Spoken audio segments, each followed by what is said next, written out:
Joining me now is the man himself. He's the CEO of Substrate, James Proud. James, great to see you. Thank you for having me. Thank you so much for being here. I guess lay out the backdrop for us in terms of chip production in America.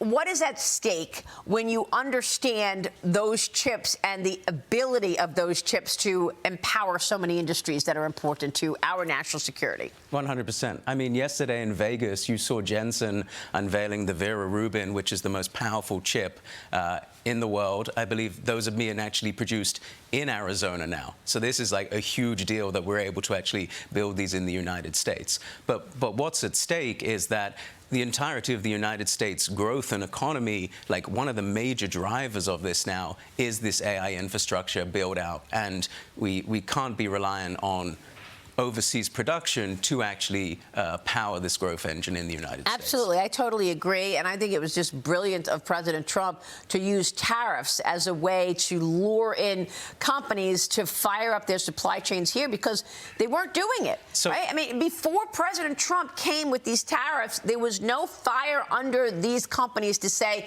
hey, this is national security. I need to make it in America. So something that's actually often forgotten, in 2010, Andy Grove, like the famous CEO of Intel, he wrote a piece where he said that this is so critical to our national security that we should treat this, we should use tariffs, and like any war, if you're going to fight it, you need to fight it to win. And so this is the godfather of American semiconductors, in 2010, saying the exact strategy that the president's implemented. That's why some people were unnerved by the fact that the president is allowing NVIDIA to sell these H200 chips to China. Does that give them a leg up? I mean, look, James, the AI race continues to heat up against China, likely to intensify. The president is now ordering Chinese firm HiFo to, quote, unwind a $3 million acquisition of chip assets from American company MCore Digital. You know the story? Okay, so the White House is calling this deal a national security risk that would allow Beijing further access to America's chip IP information. James, we know that the communists in China have stolen a lot from the West and a lot of infrastructure and, IT from American business. What would you say about this race and the ability for China to have those NVIDIA chips?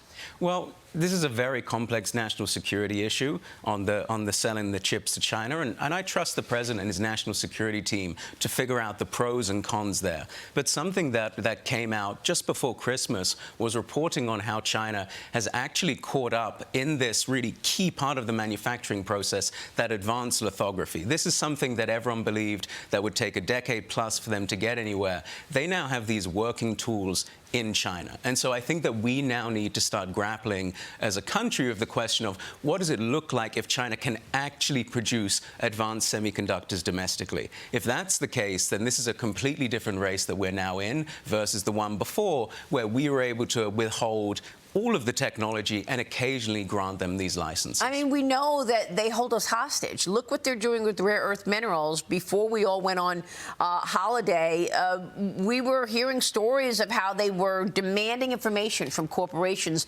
as a quid pro quo in terms of getting those rare earth magnets. Is the rare earth magnet flowing to the U.S., or are we still being held hostage by the Chinese? Well, I think that over at the Department of War, like one of the biggest efforts to actually re-domesticate this advanced processing for the rare earths is now underway. And so I think that we're now going to get that under control. But I think that the answer is we win by winning. We cannot have any part of our critical infrastructure held hostage by any country. Well, you just mentioned what's going on right now in China, and you and I both read that Reuters piece. In a high-security Shenzhen laboratory, Chinese scientists have built what Washington has spent years trying to prevent, a prototype of a machine capable of producing the cutting-edge semiconductor chips that power AI. This is from the Reuters article. So they're there. It's a five-alarm fire. If China can crack this piece, then the rest of the supply chain they will be able to domesticate. And if they're able to do this, then the threat to the United States and our domestic semiconductor industry is dire. So we really need to be thinking about, okay, what is America's leap ahead? How do we maintain an edge and actually seize the initiative here? Well, it's a really important subject because it's not just about semiconductor chips. No. I mean, the semiconductor chips is the underlying component that goes into things like our devices, but also, importantly, into our military equipment. 100%. And if we're selling these NVIDIA chips to China, aren't they using those for their military? Well, I think the president has said that we're not going to sell the most advanced chips no, we're not, right. to China. That's exactly what he said. And I'm sure there's a deep review process that goes through any of those. And so I think the key is, like we saw with Jensen yesterday unveiling the latest, how does the United States always ensure that our domestic industry is light years ahead of China? And if they're able to crack these machines, these lithography tools, then there's no barriers really to stopping them.